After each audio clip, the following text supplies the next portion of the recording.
Jadi perintah bukan hanya untuk kaum laki-laki saja, tapi juga kaum wanita diperintahkan untuk menundukkan pandangan.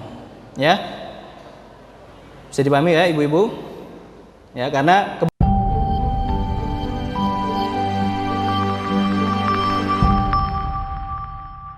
Assalamualaikum warahmatullahi wabarakatuh.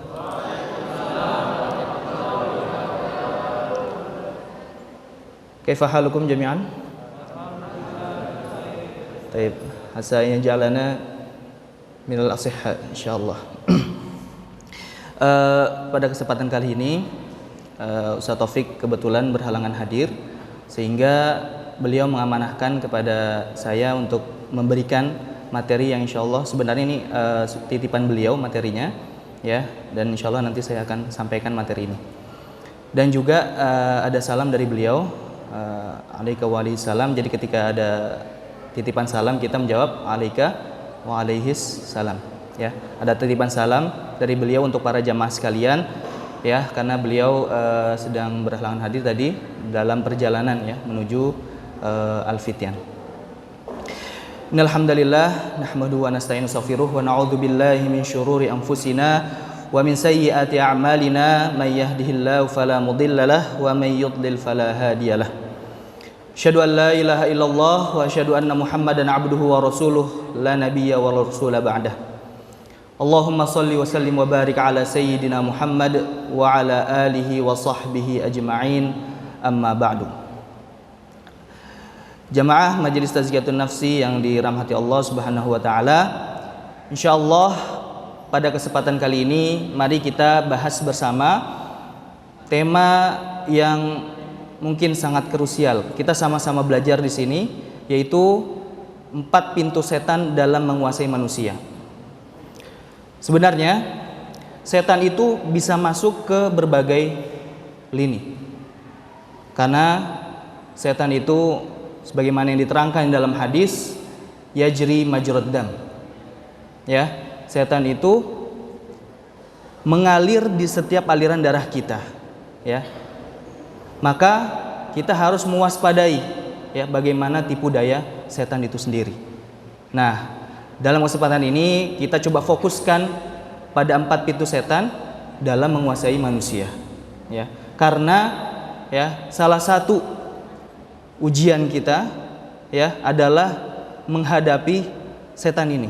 Karena, ya, ini sudah menjadi ancaman dari nenek moyangnya, yaitu iblis, ya. Bagaimana ketika dia dikeluarkan dari surganya Allah Subhanahu wa taala karena kesombongannya, tidak mau sujud di hadapan Allah, dia tidak mau sujud kepada Nabi Adam, ya. Beliau mengancam, saya akan, ya, menggodai anak cucu Nabi Adam, ya, segala apapun saya akan menggodanya. Nah, ini merupakan ancaman dari iblis, dan makanya kita harus mewaspadai bagaimana tipu daya setan ini. Setan adalah musuh yang sangat nyata bagi umat manusia. Mereka tidak akan pernah menyerah untuk menyesatkan anak Adam hingga hari kiamat kelak. Ya, makanya, ya, kita senantiasa, makanya ada surat turun khusus, ya, untuk berlindung dari godaan setan, yaitu surat An-Nas yang dikenal dengan Al-Mu'awwidhataini, yaitu surat perlindungan. Qul a'udzu birabbin nas, malikin nas, ilahin nas, min syarril waswasil khannas. Di situ, ya, kalau kita bahas surat An-Nas itu, Allah menyebutkan sifatnya 3 kali. Qul a'udzu birabbin nas, Rabbun nas, Tuhannya manusia, ya. Jadi di situ Allah menyinggung terkait masalah kerububiyahan Allah, ya. Bagaimana itu Allah sebagai mudabbir, pengatur, sebagai khaliq, sebagai pencipta. Lalu disinggung di ayat kedua malikin nas, ya, pemilik, raja manusia itu sendiri. Ilahin nas, Tuhannya manusia, yang paling berhak disembah. 3 kali Allah menyebutkan, ya, 3 kali Allah menyebutkan sifatnya, dan 3 kali Allah menyebutkan kata manusia sebagai apa? Sebagai pengingat bagi kita, ya, bahwasanya perkara yang akan disebutkan setelahnya itu sangat penting. Apa yaitu? Min syarril waswasil khannas. Kita disuruh berlindung dari, ya, keburukan, kejahatan, godaan setan. Ya. Makanya di sini, ya, kita harus senantiasa berlindung diri pada Allah Subhanahu wa taala. Ya. Karena kalau kita berpaku pada kekuatan kita saja, kita itu lemah. Kenapa dikata al-insanu dhaif, ya. Manusia itu adalah makhluk yang lemah. Mungkin dia kuat, ya, kuat secara fisiknya. Dia bisa mengangkat barbel misalkan, ya, sampai berkilo-kilo. Tapi dirinya itu adalah lemah. Jiwanya lemah. Oleh sebab itu, makanya kita harus senantiasa meminta pertolongan dari Allah Subhanahu wa taala. La haula wala quwata illa billahil aliyil azim. Tidak ada daya dan upaya kecuali pertolongan Allah. Kita memiliki pilihan. Ada pilihan baik, ada pilihan buruk, ya. Tapi kalau kita hanya menyandarkan pada kekuatan kita saja, maka, ya, kita ini lemah. Oleh sebab itu, kita diajarkan oleh Allah Subhanahu wa taala minimal 17 kali, ya. Di dalam surat Al-Fatihah, Allah mengingatkan kita untuk senantiasa meminta pertolongan. Iyyaka na'budu wa iyyaka nasta'in. Hanya kepada Engkaulah. Kalau kita bahas redaksi, ya, redaksi ayat ini, Masya Allah, ya, karena bahasa Arab itu maknanya luas, ya. Iyyaka na'budu. Kalau kita lihat dari sisi balaghah, namanya ada satu ilmu dalam bahasa Arab namanya balaghah. Iyyaka na'budu di sini adalah bagaimana objek, iyyaka itu adalah objek, ya. Kalau objek itu harusnya ditempatkan di akhir. Tapi ini Allah tempatkan di awal. Nah, ketika ada merubah struktur yang biasa dalam bahasa Arab menjadi struktur yang luar biasa seperti ini, maka ada penekanan makna. Iyyaka na'budu, hanya kepada Engkaulah kami beribadah. Coba kita redaksinya kita ganti menjadi na'buduka, kami menyembahmu. Ini mungkin tidak ada penekanan makna. Tapi ketika iyyaka na'budu, maka hanya kepada Engkaulah, tidak ada yang kita sembah kecuali Allah Subhanahu wa taala. Selanjutnya, wa iyyaka nasta'in, dan hanya kepada Engkaulah kami meminta pertolongan. Sekali lagi, manusia itu lemah. Kita meminta bantuan hanya kepada Allah Subhanahu wa taala. Ketika kita menggantungkan pertolongan kita kepada Allah, insya Allah kita menjadi kuat. La haula wala quwata illa billah. Kemudian di sini, mari, ya. Nah, di sini ada perkataan Ibnu Qayyim rahimahullah dalam Bada'i Al-Fawaid. Beliau berkata, ini merupakan 4, ya, cara setan bagaimana menipu daya umat manusia. Tadi saya singgung banyak sebenarnya, tapi yang di sini yang difokuskan dan yang menjadi, ya, hal-hal yang krusial itu ada sekitar 4. Imsaku, yang pertama, imsaku fudulin nazar. Yang kedua, wal kalam. Yang ketiga, wat ta'am. Yang keempat, wa mukhalatatin nas. Yang keempat adalah wa mukhalatatin nas. Apa artinya? Ya, menahan diri dari pandangan yang tidak diperbolehkan.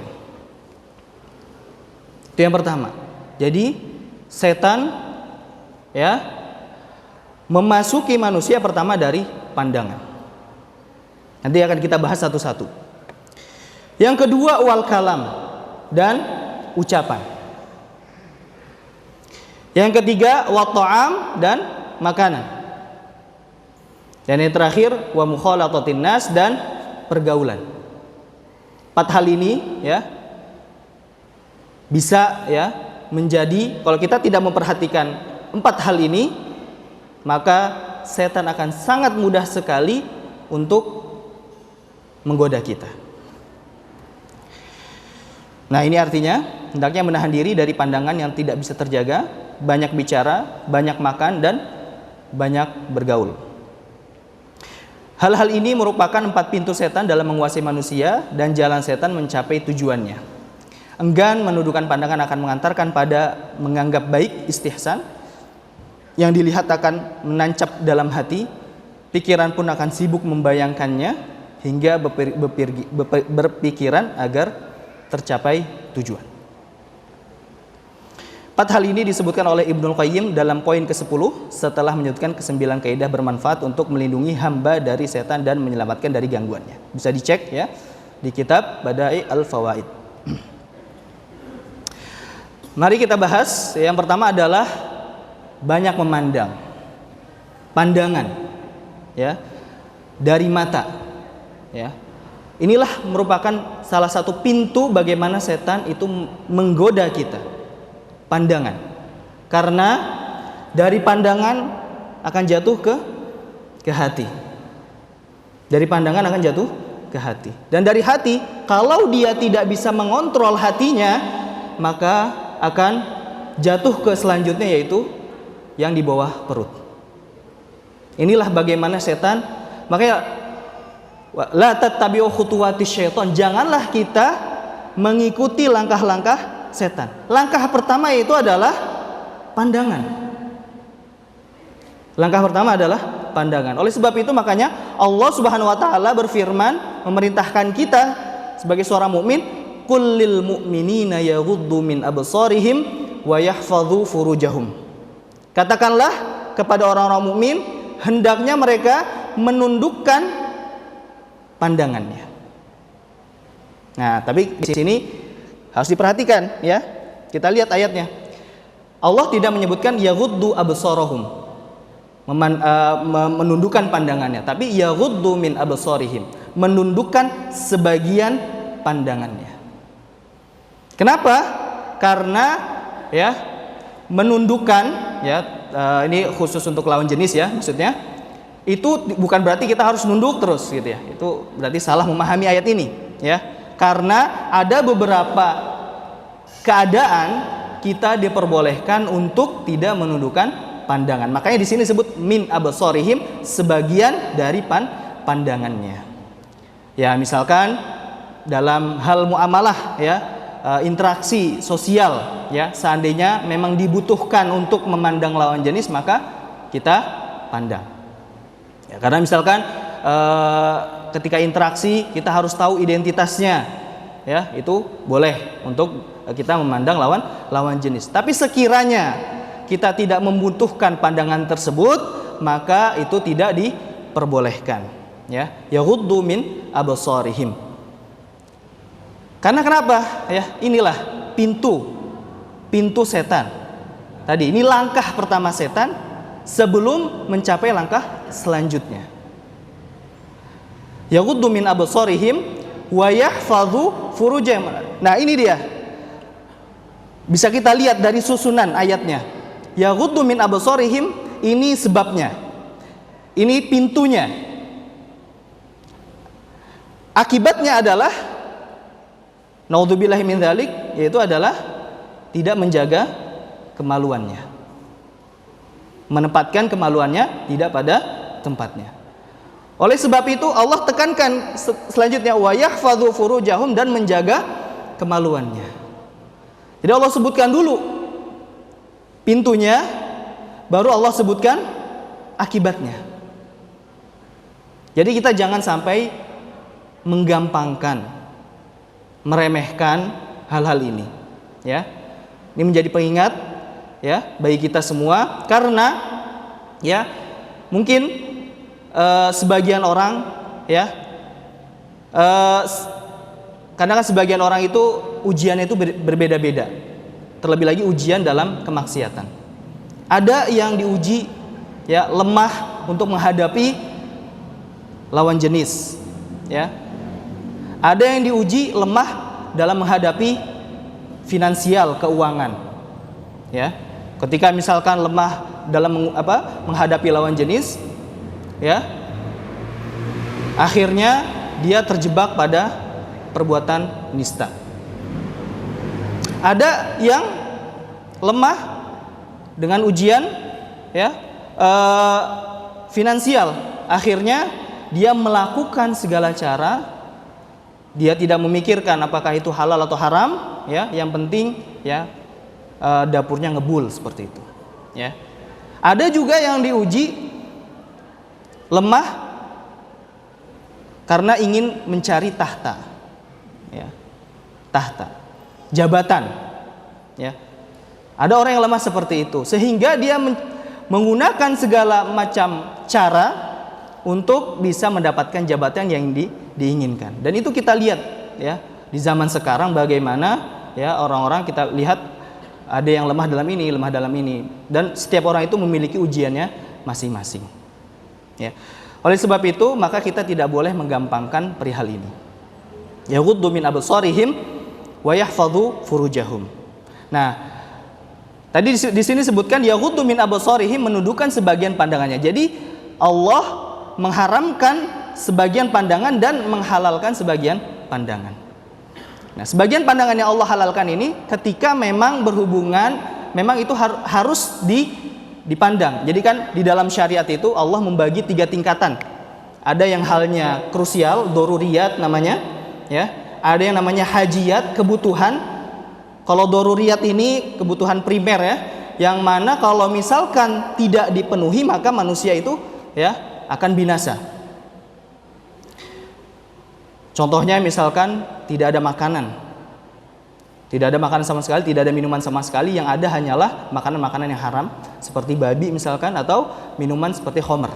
Maka dalam keadaan seperti ini diperbolehkan untuk memakan hal-hal tersebut. Nah, ada juga hajiyat. Hajiyat itu adalah kebutuhan sekunder. Kebutuhan sekunder ini kalau tidak dipenuhi maka ya manusia itu akan hidupnya tidak stabil. Kehidupannya tidak stabil. Dan yang terakhir adalah tahsiniyat, tersier.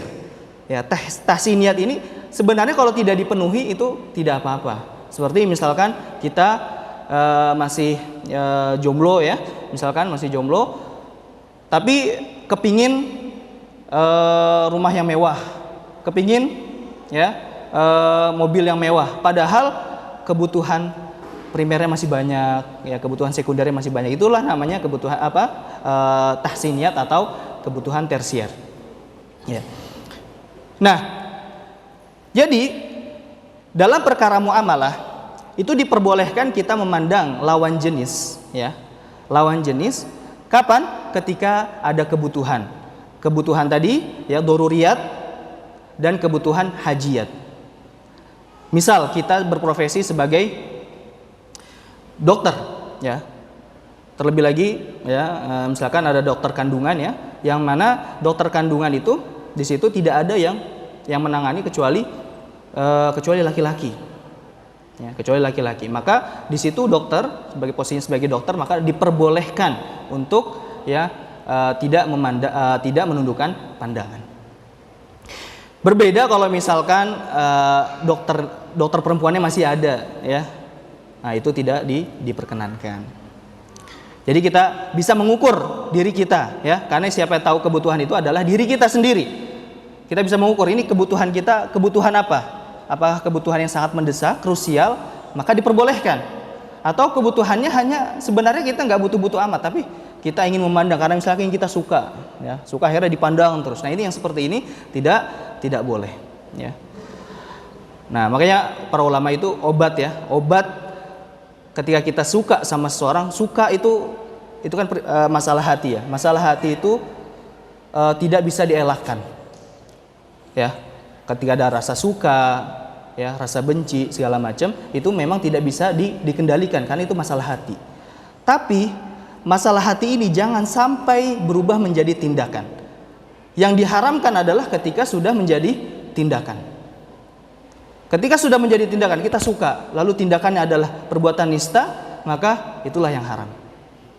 Nah, oleh sebab itu ketika kita ada perasaan kepada lawan jenis, ya, hal yang paling baik adalah, obatnya adalah dengan cara kita menikahinya. Insyaallah ya, para jomblo mudah-mudahan Allah mudahkan untuk mendapatkan pasangan yang terbaik dan bisa langgeng dunia dan akhirat. Amin ya rabbal alamin. Lalu wa yahfadhu furujahum, dan menjaga kemaluannya. Nah, di sini perintahnya ayat ini memang di sini tertulis hanya untuk mukminin. Mukminin itu bentuk jamak ya, bentuk plural dari laki-laki ya, laki-laki mukmin.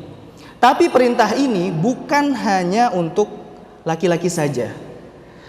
Ya, kalau di dalam Al-Qur'an jika disebutkan ya laki-laki mukminin, muslimin ya, maka secara langsung tertuju juga kepada perempuan. Nah, terkhusus pada permasalahan ini Allah bukan hanya menyinggung laki-laki saja, tapi juga menyinggung perempuan. Maka di ayat selanjutnya, wa kullil mu'minati yaghdudna min absarihin, dan katakanlah wahai Muhammad kepada wanita-wanita mukminat untuk menundukkan pandangan mereka. Jadi perintah bukan hanya untuk kaum laki-laki saja, tapi juga kaum wanita diperintahkan untuk menundukkan pandangan. Ya. Bisa dipahami ya ibu-ibu? Ya, karena kebanyakan kalau masalah pandangan yang selalu disalahkan adalah laki-laki. Tapi juga ya, perintah ini bukan hanya tertuju kepada laki-laki tapi juga kepada wanita. Sehingga ya, ketika ya misalkan wanita memandang ya misalnya pada laki-laki ya, walaupun itu bukan auratnya, ya misalkan laki-lakinya lagi menutup aurat ya, dipandang sama wanita, tapi mandangnya dengan pandangan nafsu seperti itu, maka itu ya, itu juga menyebabkan dosa ya. Nah, apalagi yang bening-bening gitu ya, Korea dan sebagainya. Nah, itu bukan diperbolehkan, itu juga dilarang ya, karena perintah untuk menundukkan pandangan bukan hanya tertuju pada laki-laki tapi juga tertuju kepada perempuan ya. Nah, karena ini pintu ini potensi untuk melakukan keburukan bukan hanya dari laki-laki saja tapi juga dari perempuan. Yang punya nafsu bukan hanya laki-laki saja tapi juga perempuan ya. Sehingga karena Allah tahu luar dalam kita, makanya Allah ya memerintahkan bukan hanya pada kaum laki-laki tapi juga kepada kaum perempuan. Nah, di sini uniknya Allah juga menyebutkan wa yahfazna furujahun, dan hendaknya juga menjaga kemaluan mereka. Ya. Karena di sini potensi keburukan baik dari laki-laki maupun dari perempuan itu sama. Ya, sama ya. Bahkan di ayat ini, khusus di ayat ini, di An-Nur ayat 31 ini, Allah tambahkan wa yahfazna furujahun wa la yubdina zinatahunna illa ma dhahara minha. Allah tambahkan terkait dengan wanita ini satu hal, yaitu janganlah wanita menampakkan perhiasannya. Ya. Kalau dalam kriminal itu kan, ya, kejahatan itu bukan hanya karena ada peluang. Kejahatan itu karena salah satunya karena ada peluang. Kalau misalkan ada orang tuh tadinya biasa aja, tapi karena melihat uang berceceran gitu ya, atau karena ada potensi di situ peluang untuk mencuri, maka pasti dia akan mencuri. Ya. Kalau keimanannya tidak kuat. Nah, sama di sini. Jadi Allah menekankan pertama menjaga pandangan. Tapi juga ada timbal balik, ya. Ada hal yang harus diperhatikan juga oleh kaum wanita, yaitu wala yubdina zinatahunna, janganlah menampakkan perhiasan mereka. Ya, wala yubdina zinatahunna. Masya Allah, Allah menyerumpamakan wanita itu seperti perhiasan.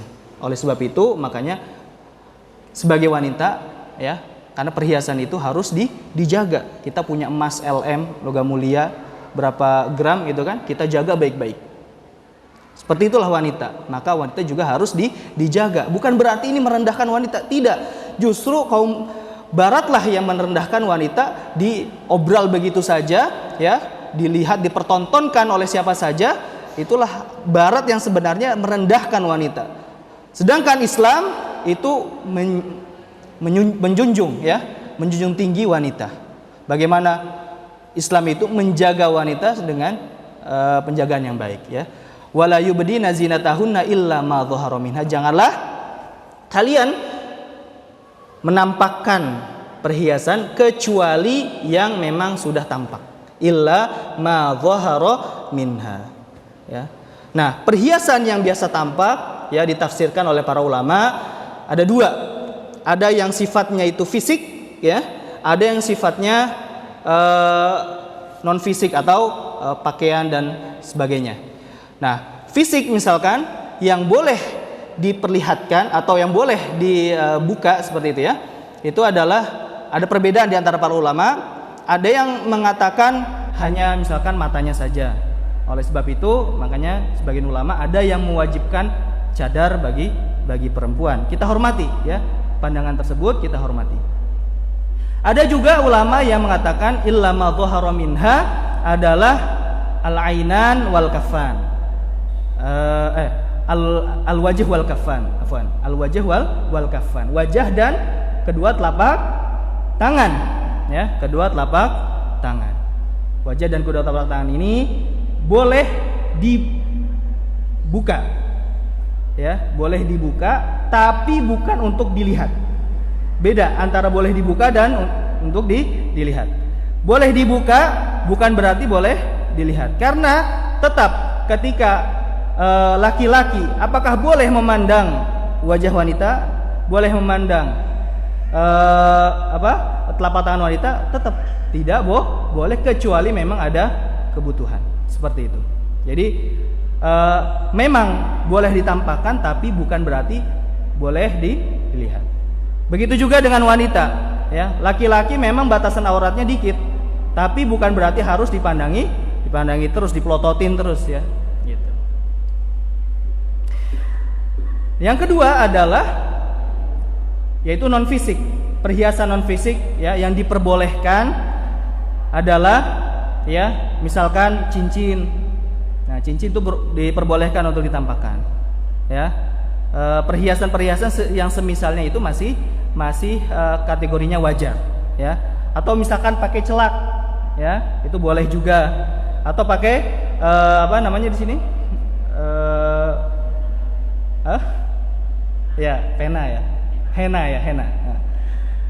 Nah, henna ini boleh juga, gitu. Ini salah satu bentuk perhiasan. Nah, ini boleh ditampakkan, ya. Nah, adapun yang tidak boleh, ya, misalkan pakaiannya terlalu menggoda, ya. Makanya ada syarat dalam berpakaian itu ada, ya. Wanita itu tidak boleh pakaiannya itu dua lah, ya. Yang pertama, la yashif, tidak boleh transparan. Yang kedua, la yasif, dan tidak boleh mendeskripsikan lekuk tubuh. La yashif wa la yasif, tidak boleh transparan dan tidak boleh melihatkan lekuk tubuh. Nah, kalau la yashif ini laki-laki juga tidak boleh, ya, pakaiannya transparan. Tapi kalau untuk la yasif, tidak mendeskripsikan bentuk tubuh, ya lebih baiknya kalau laki-laki untuk tidak melakukan itu. Tapi ketika melakukan itu juga tidak apa-apa, ya. Selanjutnya juga yang tidak boleh adalah misalkan kita pakai wangi-wangian. Wangi-wangian yang di sini yang dimaksud adalah wangi-wangian yang sampai menggoda lawan jenis. Misalkan wanita memakai wangian yang radius 10 meter sudah kecium. Itu banyak ya.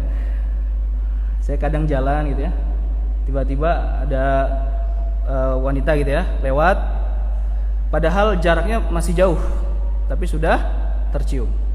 Nah, itu tidak diperbolehkan karena wangi-wangian ini walaupun hanya wangi-wangian ya, tapi ya bisa jadi ini menjadi fitnah bagi kaum laki-laki. Kalau bahasa kerennya sekarang itu fitnah itu bahasa anak mudanya traveling ya, jadi traveling kemana-mana pemikirannya ya. Nah itu kenapa? Itu karena bisa jadi dari wangi-wangian saja itu bisa membuat orang tergoda. Mungkin fitnya biasa, mungkin bajunya biasa, tapi karena wangi-wangian akhirnya dia pikirannya kemana-mana ya, menjadi fitnah bagi laki-laki itu sendiri. Nah, kalau laki-laki diperbolehkan ya, laki-laki diperbolehkan untuk memakai wangian, bahkan kalau bisa radiusnya 100 meter udah kecium gitu kan. Nah itu nggak apa-apa ya. Kenapa laki-laki? Karena wanita cenderung tidak terfitnah dengan wangi-wangian tersebut. Tapi kalau laki-laki ya, hanya dengan wangi-wangian saja itu bisa menjadi fitnah bagi mereka. Bahkan Rasulullah SAW ya pernah bersabda, wanita ya yang memakai wangian ya yang seperti itu seperti wanita pezina gitu kan. Walaupun bukan pezina, dosanya mungkin lebih kecil daripada zina, tapi Allah menyerumpamakan ya dosanya, berarti itu dosanya mungkin ya sangat besar. Sebab itu ini harus diperhatikan. Nah, tapi bukan berarti badannya harus bau gitu ya. Wanita tetap harus menjaga ya perhiasannya dan menjaga wibawanya juga. Ya, bukan berarti tidak boleh pakai wangi-wangian akhirnya ya badannya kalau bisa bau gitu, enggak. Tetap Islam itu an-nadhafatu minal iman, kebersihan itu sebagian dari iman. Fal ainani zinahuma an-nadhar. Dalam hadis juga disebutkan zina kedua mata adalah dengan melihat.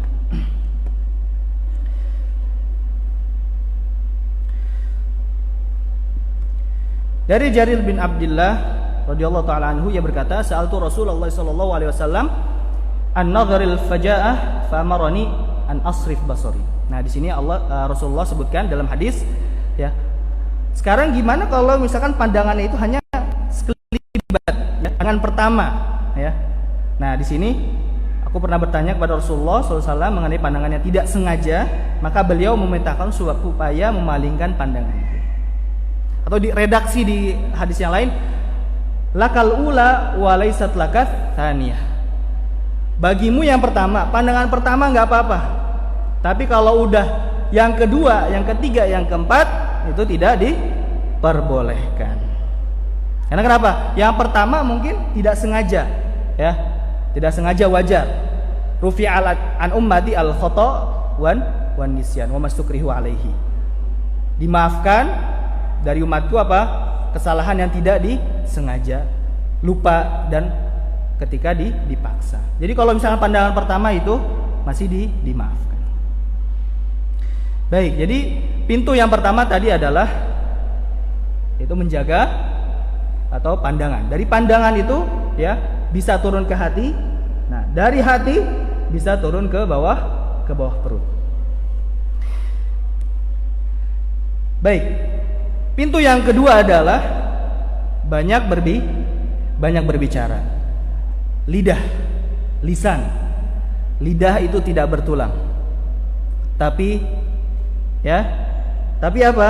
Bisa lebih sakit daripada besi. Ya, lidah tidak bertulang. Tapi sakit yang ditimbulkan daripada lidah itu bisa lebih bahaya, bisa lebih parah daripada tulang itu sendiri, besi ataupun yang lain yang keras-keras, ya. Makanya ada bahasan bab tersendiri yaitu afatul lisan, bahaya lisan, bahaya lidah. Ya. Man kana yu'minu billahi wal yawmil akhir falyaqul khairan aw liyasmut. Barang siapa yang beriman kepada Allah dan hari akhir, maka katakanlah yang baik atau diam. Kita kalau misalkan kita beriman, ya, kita beriman kepada Allah dan kepada hari akhir. Wujud iman kita apa? Kita tunjukkan dengan kelakuan, yaitu apa? Berkata yang baik. Di surat Al-Hujurat, yang surat Al-Hujurat ini, ya, banyak berbicara masalah ukhuwah atau persaudaraan, ya. Ukhuwah, persaudaraan ini Allah sebutkan innamal mu'minuna ikhwah. Sesungguhnya, ya, orang-orang mukmin itu adalah bersaudara. Innama itu kalau di dalam bahasa Arab itu namanya adatul hasri, mengkhususkan, membatasi, ya. Jadi persaudaraan yang sebenarnya itu adalah yang dilandasi keimanan. Innamal mu'minuna ikhwah. Tapi yang uniknya, setelah itu Allah Subhanahu wa taala menyebutkan beberapa hal yang bisa merusak ukhuwah kita. Yang pertama, ya, selanjutnya, ya ayyuhalladzina amanu la yaskhar qaumun min qaumin asa ayyakunu khairan lahum. Jangan, ya, wahai orang beriman, janganlah sebagian kalian memperolok sebagian yang lain, karena bisa jadi yang diperolok itu lebih baik. Nah, memperolok ini dari lisan. Di ayat selanjutnya, wala yaghtab ba'dukum ba'dha. Janganlah kalian menggunjing sebagian kalian. Menggunjing, gibah, ya. Ngerumpi pasti itu ada gibahnya, ya. Ya kan? Nah, gibah. Karena kenapa gibah? Gibah itu nanti Allah bahkan serumpamakan, ayuhibbu ahadukum ayakul lahma akhihi maitan fakarihtumu. Emang kau suka memakan daging saudaramu sendiri? Kita kan jijik, ya, memakan daging manusia, kecuali memang orang-orang yang dalam tanda kutip aneh gitu, ya. Nah, mungkin suka, tapi kita sebagai manusia normal tidak suka memakan manusia, ya, karena itu fitrah, ya, itu fitrah. Allah sampai serumpamakan seperti itu. Gibah sama dengan memakan bangkai manusia. Nah, tapi, ya, di sini makanya harus senantiasa kita bertobat, karena untuk dosa gibah ini, ya, untuk permasalahan gibah ini memang sangat sulit untuk dihindari, dan ini diakui dari dulu sampai sekarang, ya. Oleh sebab itu kita harus senantiasa banyak-banyak beristighfar kepada Allah, ya. Semoga Allah mengampuni dosa kita. Dan gibah itu, ya, bukan berarti Allah larang semuanya. Ada beberapa hal yang Allah perbolehkan gibah, ya. Yang pertama adalah dalam kondisi at-tadhallum. At-tadhallum itu apa? Kondisi di mana kita dizolimi. Kita ingin melaporkan orang yang menzolimi kita, ya. Misalkan rekan kerja kita, ya, dia berbuat semena-mena dengan kita, dan kita sebagai pimpinan, ya, maka dia melapor kepada pimpinan tersebut.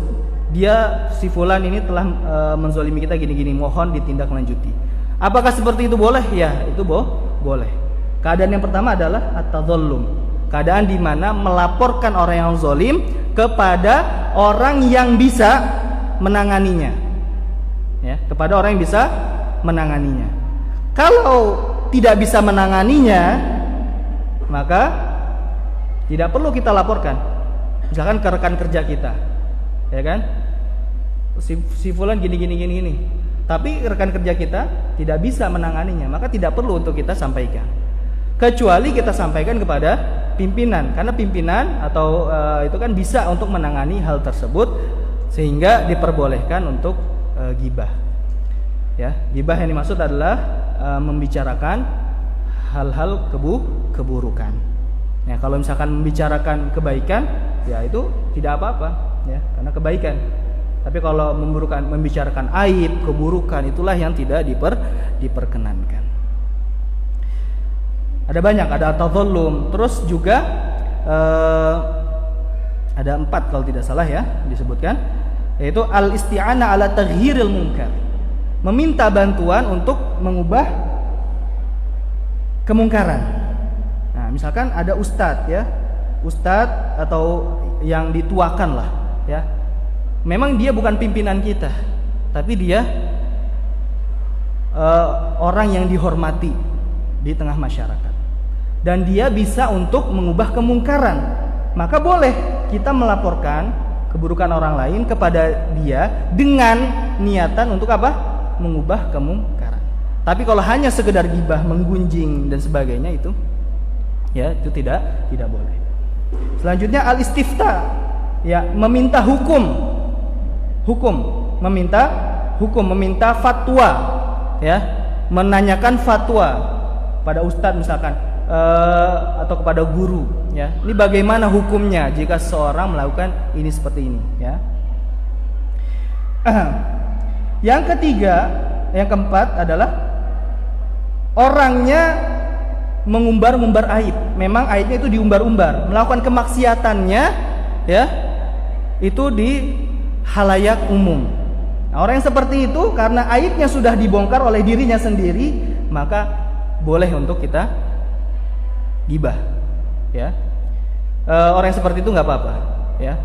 Yang tidak boleh adalah ketika ada seorang muslim, ya, itu menutup aibnya diri sendiri, terus kita umbar-umbar kepada orang lain. Nah, itu tidak boleh, ya. Jangan sekali-kali kita mengumbar aib orang lain.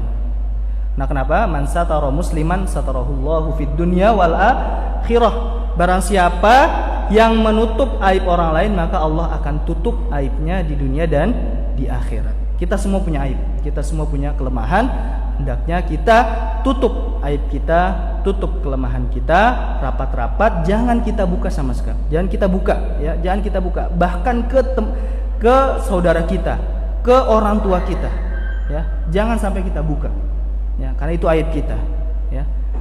Kecuali jika memang kita sudah tidak ada jalan lagi untuk mencari solusi, maka kita buka aib kita hanya terbatas kepada orang yang amanah, ya, kepada guru kita, ustadz kita, ya, atau misalkan ahli psikologi seperti itu. Ya, kita buka aib kita dalam rangka untuk, ya, kita tobat misalkan, mencari solusi supaya meninggalkan aib tersebut, ya. Jadi man satara musliman satarahullahu fid dunya. Kebalikannya, kalau yang membuka aib, maka, ya, balasannya adalah Allah akan buka aibnya di dunia dan di akhirat. Baik, karena waktunya akan sebentar lagi, maka saya akan percepat, ya. Yang selanjutnya adalah banyak makan.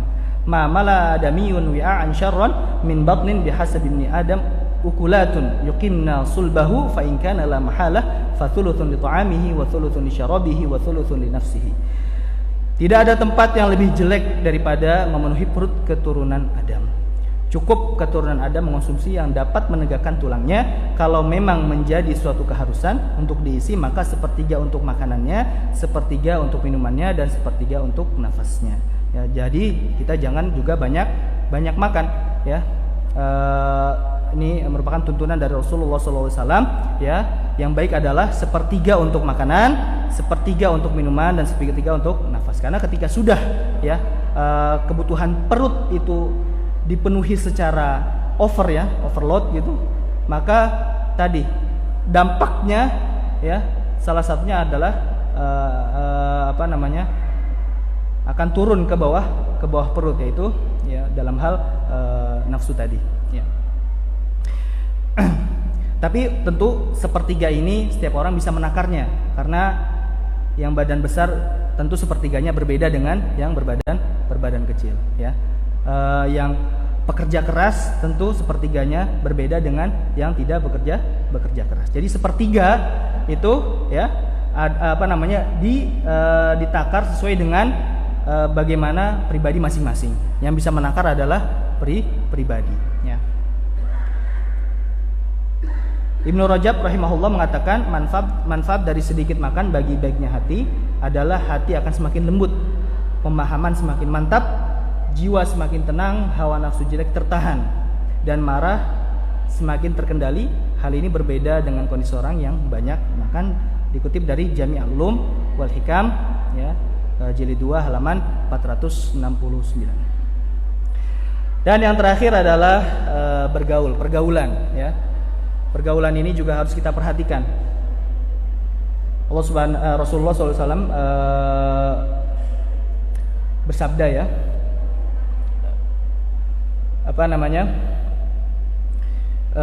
seseorang itu innama ya'kulu dhi'bu al-ghunum al-qasiyah. Sesungguhnya serigala itu akan memakan kambing yang sendirian ya. Jadi manusia itu lemah kalau sendiri ya, kuat kalau berjamaah. Nah, tapi kuatnya ini dilihat, kuat dalam keburukan atau kuat dalam kebaikan. Dia bisa kuat dalam kebaikan jika teman-temannya adalah teman-teman yang baik ya. Dan dia kuat dalam keburukan jika memang temannya itu adalah yang suka mengajak keburukan. Maka kita harus tahu siapa teman kita. Nah, di sini Rasulullah juga mensabdakan almar'u ala dini khalilihi falyanzur ahadukum man yukhalil. Seseorang itu tergantung ya, akan mencocoki kebiasaan teman karibnya, tergantung agama temannya. Khalil itu teman dekat ya. Kalau hanya pertemanan biasa ya, itu tidak apa-apa. Tapi ini khalil itu adalah teman dekat. Siapa teman dekatnya? Kalau teman dekatnya itu adalah ya, dia suka mabuk-mabukan ya, suka berjudi dan lain hal sebagainya, maka akan mempengaruhi pada agama orang tersebut. Nah, tapi bukan berarti kita tidak boleh bersosial dengan orang yang tersebut, orang yang punya sifat itu ya, karena kita harus bersosialisasi dengan siapapun, terlebih karena kita harus berdakwah kepada siapapun. Tapi di sini adalah jangan sampai kita terlalu dekat dengan orang tersebut. Ya, jangan sampai kita terlalu dekat. Karena kenapa? Ketika kita sudah terlalu dekat, maka itu akan mempengaruhi agama kita. Almaru ala dini khalilihi falyanzur ahadukum man yukhalil. Makanya kalau kita tahu ada lingkungan yang kurang baik, makanya kita disuruh untuk berhijrah. Ya, disuruh untuk meninggalkan lingkungan tadi. Kalau misalkan kita tidak mau meninggalkan dan kita punya komunitas untuk bisa merubah kemungkaran yang ada di dalam kawasan tersebut, maka dipersilahkan. Tapi kalau misalkan kita tidak punya, kita hanya sendiri ya, dan tidak punya komunitas ya yang bisa merubah kemungkaran tadi, maka ya dianjurkan untuk berhijrah. Ya, almar'u ala dini khalilihi falyanzur ahadukum man yukhalil. Bergaul seperti orang yang membutuhkan makanan, terus dibutuhkan setiap waktu. Contohnya adalah bergaul dengan para ulama. Sebaik-baik pergaulan kita adalah bergaul dengan para ulama ya.